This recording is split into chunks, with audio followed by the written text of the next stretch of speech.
Hi, my name is Evan Subby. Started last year, my first year here at HTC.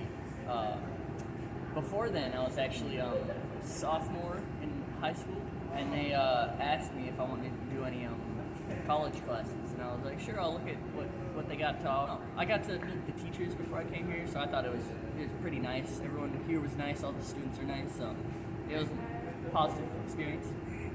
I didn't know how to turn it into I got taught like everything. I'm excited. I'm kind of proud of myself because I got a college degree before I got my high school degree. Like I'm pretty proud. But still got to stick out high school. You know, I can't ditch it.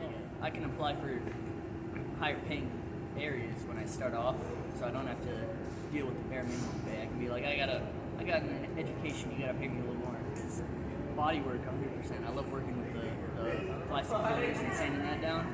Getting the body work straight, and then once you get that in paint, it just looks so nice and smooth. And it's a nice feeling when you understand that you made it look that perfect, and now it's good for the customer and they can drive it and enjoy it, and it just looks.